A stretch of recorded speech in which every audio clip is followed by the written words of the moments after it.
Bienvenue dans les voies de l'ENA. Aujourd'hui, on va parler de préservation ovocytaire. Julie, bonjour. Bonjour. Tu as tes ovocytes dans un frigo maintenant, prêts à être fécondés. On va revenir un peu en arrière et on va un peu disséquer ton parcours patiente, comment tu en es arrivé là. Donc, pourquoi tu as pris la décision de faire cette congélation ovocytaire? Je voulais mettre toutes les chances de mon côté de pouvoir concevoir un enfant. Et là, aujourd'hui, j'ai 36 ans. Je sais que j'ai encore des ovocytes qui sont, j'espère, de bonne qualité. Et si je veux concevoir dans 1 an, 2 ans, 3 ans et que j'y arrive pas de manière naturelle, au moins j'aurai des ovocytes qui seront au frais, préservés pour ce moment-là. Alors, je rappelle pour les patientes qui ne le savent pas, la congélation ovocytaire consiste à prendre des ovocytes, donc des œufs, chez la femme après stimulation et les congeler pour éventuellement faire une fécondation in vitro un peu plus tard si elles ont un désir d'avoir un enfant. L'avantage, c'est qu'on va figer dans le temps la qualité des ovocytes. Un des facteurs principaux de la fertilité, c'est la qualité des ovocytes, donc des œufs. Et cette qualité des ovocytes va se dégrader avec l'âge. Et le fait de congeler les ovocytes entre 29 et 37 ans en France va permettre de figer cette qualité.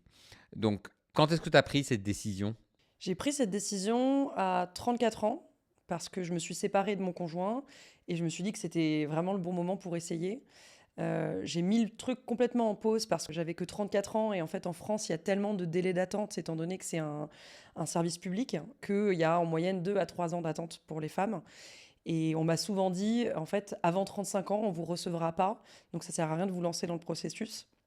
Du coup j'avais un peu abandonné le truc et c'est à 35 ans, au mois de juin de l'année dernière, j'ai rencontré une nouvelle gynéco, j'ai changé de gynécologue et elle m'a dit franchement, tu perds rien, essaye de le faire. Et j'ai eu de la chance parce qu'elle avait des contacts de médecins qui étaient en accord avec des cliniques publiques, qui étaient capables de prendre des patientes en parallèle, donc avec un service privé, c'est-à-dire que je payais les séances de gynécologie en amont et derrière, après, j'étais prise en charge à l'hôpital public pour la partie ponction.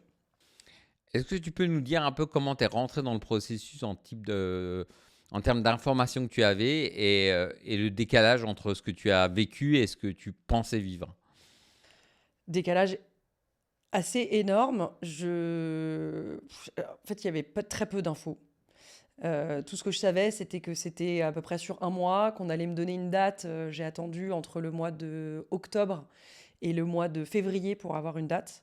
Donc, on m'avait dit que ce serait autour de avril, mai, juin. Donc, du coup, pas prévoir de vacances, pas prévoir de week-end, être complètement libre sur cette période-là.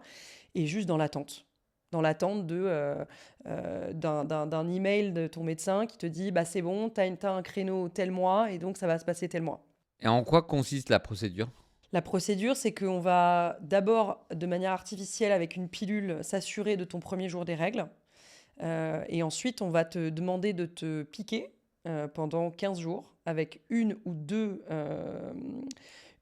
types de piqûres différentes. Une pour stimuler le développement de tes follicules. Donc en gros, tu peux l'expliquer, je pense, mieux que moi, mais l'idée, c'est de faire grandir un maximum de follicules en même temps pour que derrière, au 15e jour, quand il y a la ponction, on puisse récupérer le maximum d'ovocytes possible. Oui, c'est la phase de stimulation. Donc, en gros, on donne plein d'hormones pour qu'un maximum de follicules se développent. Exactement. Est-ce que tu as trouvé ça facile, pas facile? Comment tu as navigué euh, les, les prescriptions médicales? Alors, c'est pas facile du tout. Moi, on m'avait prescrit un médicament qui était dans un dosage spécifique, une espèce de seringue avec un degré à mettre pour un degré d'unité. Il y avait écrit 300, 175 sur mon ordonnance. On m'a donné du 300 qui ne descendait pas à 175. Du coup, je me suis retrouvée à faire une date avec un médecin pour qu'il m'aide à bien doser le truc. Et en fait, on a mal lu. Et donc, on a mal mis la piqûre. Du coup, je me suis retrouvée à faire 2 jours de surstimulation. Ce qui en plus est assez dangereux parce que j'ai un SOPK, le syndrome des ovaires polykystiques, donc j'ai des risques d'hyperstimulation. Et j'avais pas accès le week-end à mon médecin pour qu'il me dise ce que je devais faire. Heureusement, j'ai un ami gynécologue qui est mon cofondateur qui m'a dit de changer le dosage. Et donc, au lieu de faire du 300 qui était sur la pipette et qui descendait que à 275, il m'a dit de descendre à 275 plutôt que de faire du 300. pour les 2 premiers jours. Et après, mon médecin, il a ajusté, mon gynécologue, et il m'a prescrit d'autres seringues qui n'étaient pas les mêmes et qui me permettaient de descendre à 175 unités. Globalement, ce que tu décris, c'est un peu une espèce de no man's land où tu n'as pas d'informations, où c'est difficile, où on te demande de faire des choses, mais trop d'informations pendant les consultations qui font que, en fait, quand tu te retrouves à faire les choses, c'est pas si facile que ça, en fait. Exactement. Exactement, et t'es pas vraiment accompagné, il n'y a pas de tutoriel, on te donne un pauvre PDF qui te dit voilà ce que tu peux faire et comment tu t'injectes une piqûre, sauf qu'en fait, il y a la plupart des gens, soit ils ont peur, soit ils se sont jamais auto-piqués. Donc c'est assez générateur de stress. Je crois qu'en plus, le stress va avoir forcément un impact sur la qualité de tes ovocytes, donc c'est quand même pas le moment où tu es censé être le plus stressé. Ouais, donc j'aurais vraiment aimé être plus accompagnée dans cette phase-là. Ensuite, on te donne une deuxième piqûre pour arrêter et empêcher l'ovulation, puisque si tu ovules, tu perds complètement l'intérêt de faire ta ponction. Donc il faut que tu ovules pile au bon moment. Donc tu dois te piquer une deuxième fois avec une piqûre, une seringue, elle est grosse comme ça. Et on ne te rassure pas sur la manière de le faire, sur comment, etc. Et c'est quelque chose qui devrait pouvoir être proposé, de pouvoir le faire en pharmacie à côté d'un pharmacien qui puisse t'aider au moins pour la première prise, ou alors d'avoir des vidéos un peu plus explicatives qui t'aident à bien comprendre la manière dont tu peux faire la piqûre. On t'a pas dit, mais moi j'ai une amie qui m'a dit en fait tu pourrais te piquer plutôt dans la cuisse, tester si ça te fait moins mal que dans le ventre, parce que personnellement j'ai très peu de gras au niveau du ventre, donc ça me faisait hyper mal, alors qu'en fait dans la cuisse, là où j'en ai un peu plus, ça aurait été moins douloureux. Donc ça, j'aurais beaucoup aimé qu'on me prévienne. Et après, peut-être le moment le plus stressant, c'est que 36 heures avant la ponction donnée, donc moi c'était jeudi dernier, il y a une semaine, c'est pour ça que je suis un peu gonflée encore, on te demande de prendre une piqûre avec, en plus, tu as un mélange à faire avec un soluble que tu dois mélanger dans 2 trucs. Il n'y a pas plus stressant. Moi, c'était à minuit et demi qu'il fallait que je le fasse, donc il faut que tu sois réveillé. Tu as une fenêtre de 15 minutes où tu es censé le faire, donc là, tu es un peu en panique sur est-ce que je le fais bien, je le fais pas bien. Et donc, tu prends cette piqûre-là. Et derrière, t'as ton rendez-vous, tu rentres à l'hôpital le matin, on te met en ambulatoire. Il y en a qui sont en anesthésie générale, d'autres en local, je ne sais pas trop pourquoi, comment. Et puis après, tu récupères pendant 2 bonnes heures à l'hôpital, on vérifie que tout va bien. Et si tout va bien, on te renvoie chez toi avec, dans mon cas, un risque de conséquences assez lourd, puisque avec le SOPK, j'avais 70, 70 ovocytes qui étaient encore présents juste 3 jours avant la ponction. Et donc, risque de phlébite, besoin de porter des bas de contention pendant 3 jours, risque d'hémorragie, etc. Pendant la stimulation, tu reçois beaucoup d'hormones. Est-ce qu'on t'avait prévenu des effets secondaires de ce que tu pouvais ressentir ou pas du tout, ou est-ce que ça a été un peu une découverte, un peu comme tu t'es pris une claque pendant cette période-là? Bah, on m'avait dit, c'est comme d'être enceinte x 10, et comme j'ai jamais été enceinte, je ne savais pas trop ce que ça voulait dire. Mais en gros, c'est un peu comme la phase folliculaire, donc la phase où tu es plutôt en up en énergie x 10. Donc tu es hyper active. Moi perso, en plus j'étais à fond dans Claude, donc j'ai découvert, je me suis éclatée à bosser jusqu'à 2-3 heures du mat tous les soirs. J'avais vraiment une énergie de dingue, je dormais peu, j'étais pleine d'énergie. Mais non, on m'a pas du tout prévenu. Et surtout, on m'a pas dit ce que je devais faire, en fait. Parce que, mine de rien, il y a quand même de la qualité de tes ovocytes. Évidemment, elle va dépendre de tout ton lifestyle d'avant. Donc, si tu bois peu, si tu fais beaucoup de sport, si tu n'as pas de surpoids, forcément, tes ovocytes vont avoir une différence de qualité. Mais on te dit pas, ne bois pas d'alcool, essaie de fumer le moins possible. Ces choses-là, elles sont pas indiquées. Alors qu'en fait, ça a quand même un impact, même s'il est peut-être un peu moindre que tout ce que tu as pu faire avant. Tu peux influer quand même sur la qualité de tes ovocytes pendant cette phase de simulation. Ça, personne ne te le dit. Et la ponction, après, ça se passe. Tu l'as fait en local ou en général? Ouais, moi j'étais en local. Ça s'est très bien passé dans mon cas.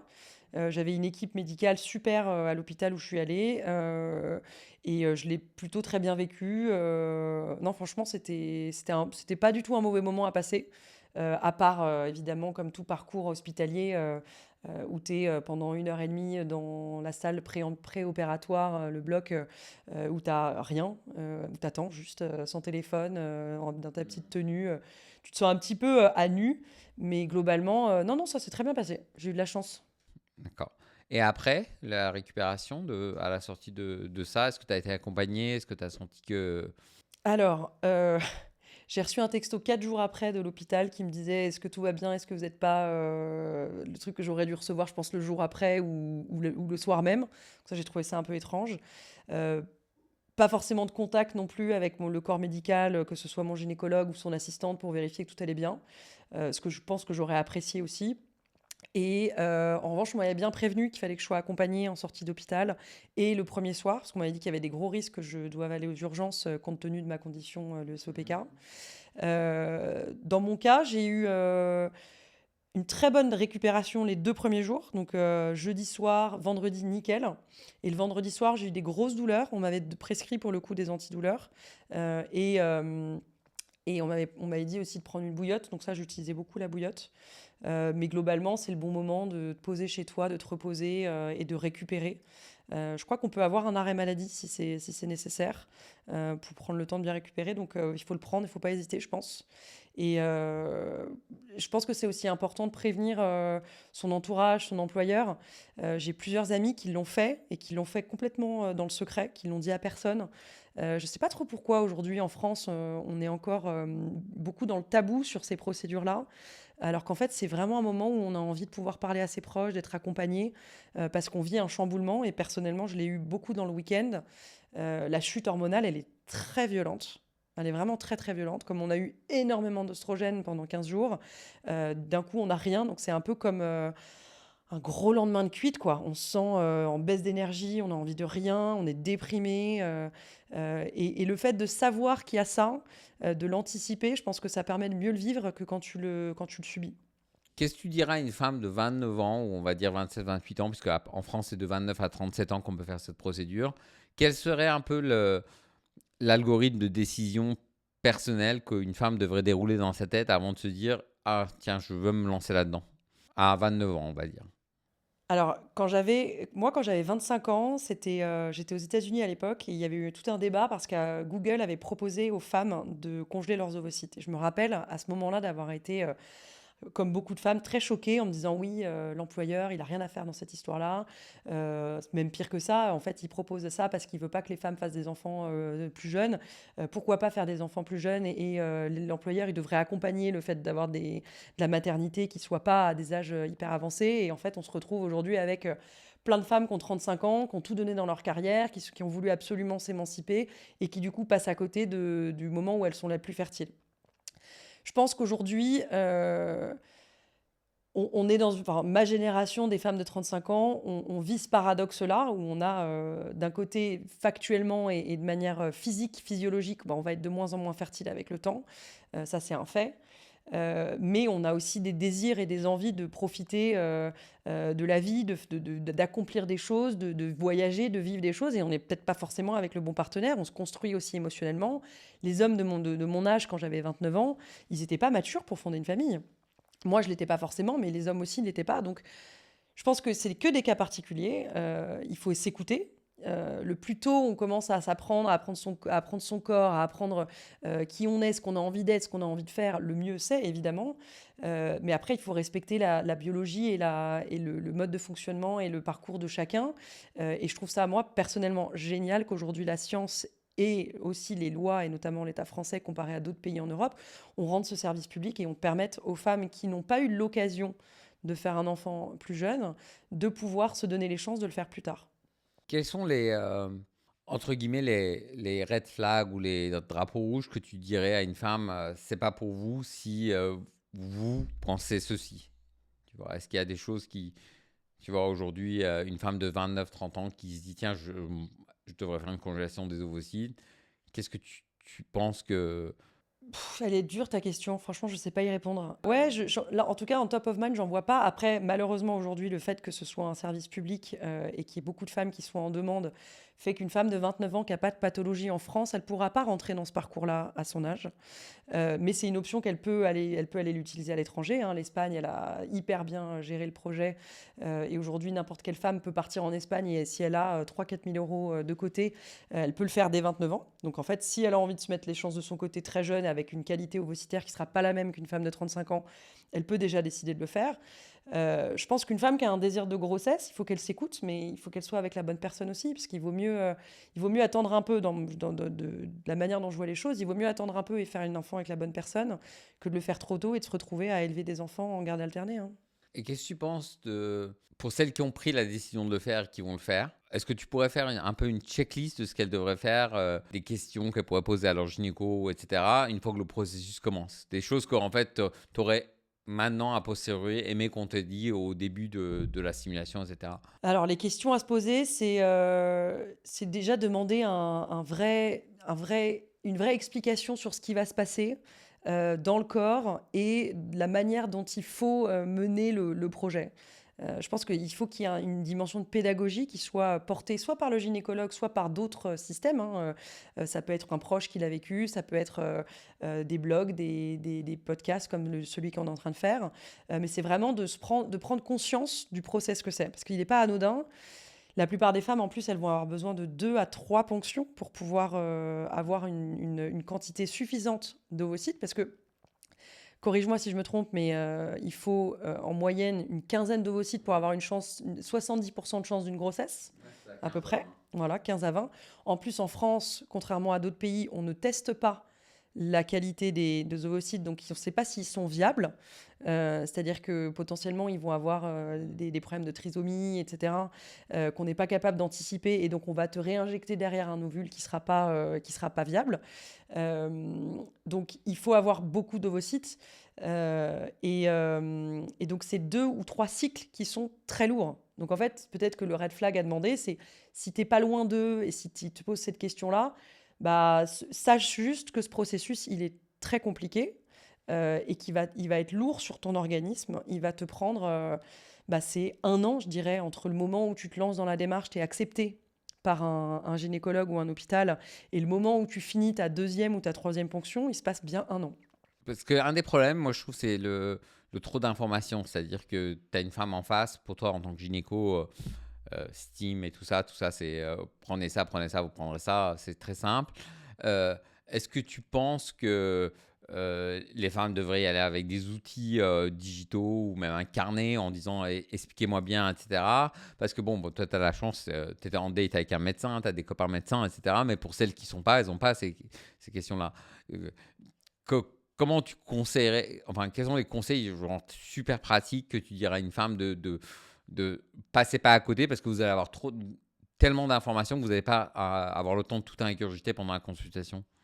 Ah bah absolument. En fait, ce qu'il faudrait, et c'est ce qu'on construit chez les Naker, hein, c'est avoir un accompagnement un peu quotidien. C'est-à-dire qu'on te dise, bah là, voilà, t'es jour 1, voilà ce qui va se passer. Ou alors, dans 2 jours, tu vas démarrer ta stimulation, voilà ce qui va se passer, et qu'on explique les choses au jour le jour.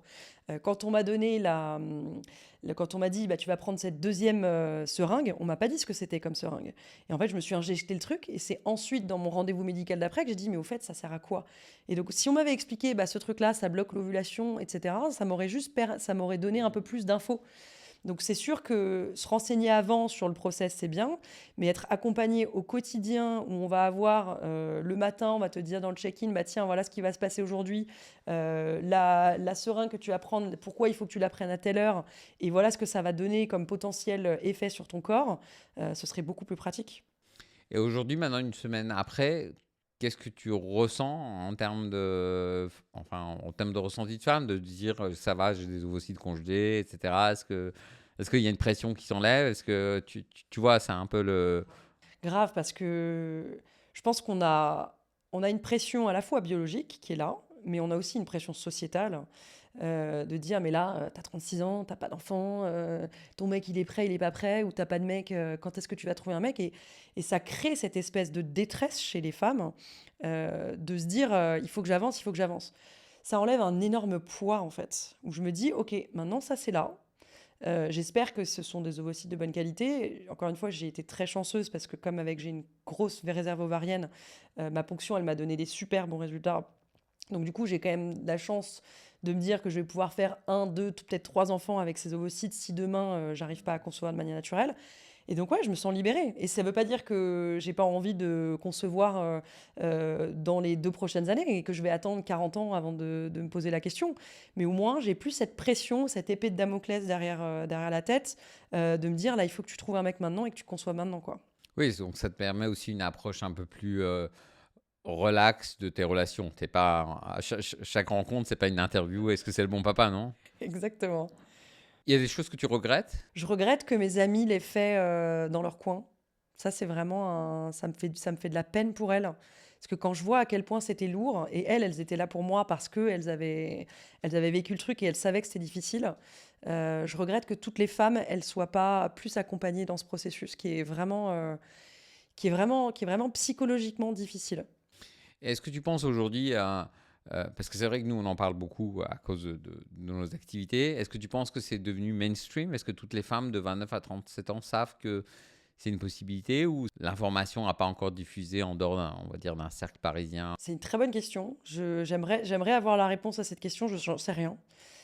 J'espère que j'imagine que comme les centres sont quand même surbookés, c'est qu'il y a quand même une demande qui a augmenté, donc ça veut dire que ça devient de plus en plus connu. Mais je suis pas sûre que ça ait touché la France entière, non. Un dernier mot donc pour celles qui écoutent et qui se posent la question, un checklist enfin voilà, les 3 questions qu'elles pourraient se poser et en fonction des réponses de dire ah ben voilà, j'appelle un centre. Bah, est-ce que vous êtes sûr que vous avez un désir d'enfant? Bah, plutôt dans l'autre sens. Est-ce que vous êtes sûr que vous n'en avez pas? Parce qu'il y a des femmes qui veulent pas d'enfants et qui en sont sûres. Mais si vous en avez un et que vous êtes dans cette tranche d'âge-là, posez-vous la question de faire appel à cette technique qui aujourd'hui est une technique extraordinaire, hein. Et renseignez-vous sur la manière dont vous pourriez l'utiliser et qui pourrait être un avantage pour vous pour la suite. Oui, et après il faut aussi dire que si tu as la chance de rencontrer un partenaire et tomber enceinte naturellement, c'est pas non plus tu peux toujours faire don d'ovocytes ou tu peux Absolument, ouais, c'est un très bon point. Et moi, je me suis tout de suite posé cette question d'ailleurs. Si on n'utilise pas ces ovocytes, tu me corriges pareil, hein, si je me trompe, mais derrière, on peut faire don soit à la science, soit à des personnes qui sont en déficit, ouais, qui en ont besoin. Et ça, je trouve ça génial. donc c'est pas pour rien qu'on fait ça. Ouais. Et d'ailleurs, je trouverais ça super dans l'autre sens, qu'on puisse avoir une démarche de vouloir faire un don. Ça pourrait être une évolution de la loi, de se dire je veux faire un don et qu'au passage dans ce don-là, On bénéficie d'une préservation. bah ouais, parce qu'en fait, tu donnes, en plus de ça, je crois qu'aujourd'hui, quand tu fais un don, s'ils doivent en prélever 5, ils en prélèvent que 5. S'il y en a 15 dans les ovaires, ils prélèvent pas les 10 autres. Alors que c'est super dommage, ils pourraient en prélever plus, prendre ceux qui sont pour le don et les garder pour toi. Et ça permettrait de fluidifier peut-être un peu le système. Merci beaucoup Julie. Donc la préservation ovocytaire, c'est vraiment quelque chose qui permet aux femmes de figer un peu le temps. C'est pas une assurance d'avoir un bébé, puisqu'il faut ensuite, il y a les échecs de FIV, etc. Mais qui, je pense, permet de créer un filet de sécurité pour toute une génération de femmes qui va sentir l'horloge biologique, j'aime pas tellement ce terme, mais c'est une réalité, s'installer et qui va pouvoir aussi leur permettre un peu plus de sérénité dans leur approche de la rencontre sociale, je pense. Merci beaucoup. Merci, à plus tard.